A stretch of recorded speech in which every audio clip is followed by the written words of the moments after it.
ഇപ്പൊ ഈ സന്ദീപ് വാര്യർ ഒരു ഫേസ്ബുക്ക് പോസ്റ്റ് ഒരു കുതിട്ടിരുന്നു. ആ കുറിപ്പിനകത്ത് ഒരു വിവാഹ ചിത്രം കൂടെ വെച്ചിട്ടുണ്ട്. എന്നിട്ട് പറയുന്നു ഇതൊരു വിവാഹിതരാണെന്ന് എനിക്കറിയാം, ഇപ്പൊ രാഹുലിനെ സഹായിക്കാനുള്ള വ്യാജന.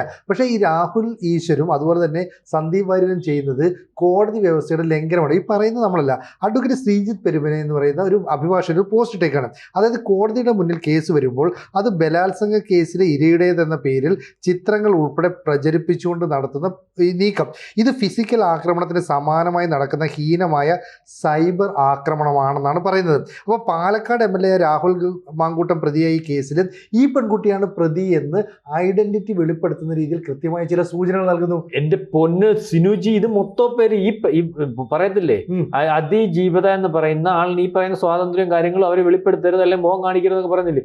ഈ പെൺകുട്ടി ഇനി ലോകത്തറിയാൻ ആരുമില്ല.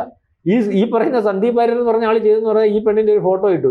ആവശ്യത്തിന് എല്ലാവരും നമുക്കറിയാലോ, അന്നേരം തന്നെ എടുത്തു നോക്കുന്നു. വേറെ 2-3 കൂട്ടരുണ്ട്, ആരാന്നറിയാൻ അവിടെ ഇരിക്കട്ടെ എന്ന് പറഞ്ഞ സ്ക്രീൻഷോട്ട് എടുത്ത് വെച്ചു. അത് കഴിഞ്ഞിട്ട് പിൻവലിച്ചു. ഇപ്പൊ രാഹുൽ ഈശ്വർ ചെയ്തുകൊണ്ടിരിക്കുന്നതെന്ന് പറഞ്ഞാൽ ലൈവായിട്ട് കാണിച്ചുകൊണ്ടിരിക്കുക. എന്റെ അല്ല, താണ്ട വേറൊരാളുടെ അതിനകത്തുനിന്ന് താണ്ട കണ്ടത്. അതായത് ഈ കുട്ടിയെ ഇനി ലോകത്തറിയാൻ ആരുമില്ല. എവിടെ ജോലി ചെയ്യുന്ന എല്ലാവർക്കും അറിയാം, പേരറിയാം, ഭർത്താവിന്റെ പേരറിയാം, ഇപ്പൊ എവിടെ ഉണ്ടെന്ന് നിലവിൽ എല്ലാവർക്കും അറിയാം. പോലീസ് സംരക്ഷണം കൊടുത്തിരിക്കുകയാണ്.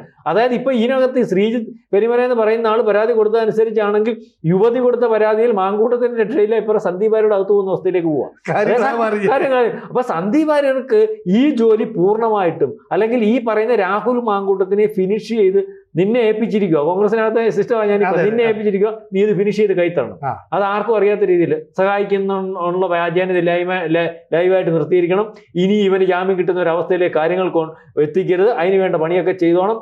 കോൺഗ്രസിന് അതിനുശേഷം ഇവനെ ഫിനിഷ് ചെയ്ത് തന്നാൽ അവിടെ ഒരു സീറ്റ് വേണമല്ലോ, ആ സീറ്റ് ഇയാൾക്കുള്ളതാണ്, അല്ലെങ്കിൽ വേറെ ഒന്നുമില്ല. ഈ രീതിയിലേക്കുള്ള ഒരു പണിയാണ് ചെയ്തുകൊണ്ടിരിക്കുന്നത്. അത് യുവതിയുടെ പരാതിയുടെ പുറത്ത് അകത്ത് പോയാലും വേണ്ടൂല, എന്നാലും ഇദ്ദേഹം കോൺഗ്രസിന് വേണ്ടിയോ അല്ലെങ്കിൽ ഒരു MLAക്ക് വേണ്ടി നമ്മൾ പറയത്തില്ലേ, ഈ മഹാത്മാഗാന്ധിയുടെ ഒരു പരിവേഷമോ കിട്ടുമെന്നുള്ള അത് രീതിയിൽ. അപ്പം ഒരു കാരണവശാലും രാഹുൽ എന്ന് പറയുന്ന സാധനത്തെ ഇനിയും രണ്ടാമത് ഒരു അവസ്ഥയിലേക്ക്, അല്ലെങ്കിൽ കോൺഗ്രസിനകത്ത് നാളെക്കാലത്തെ ഒരു MLA ആയിട്ട്, അത് പാലക്കാട്ട് നിന്നും വരുന്നതിന് വേണ്ടി ഒരു സാധ്യതയും ഉണ്ടാക്കാതിരിക്കുന്നതിന് വേണ്ടിയുള്ള ഒരു പണി വളരെ കൃത്യമായിട്ട് ചതിയൻ ചന്തുവിൻ്റെ പണി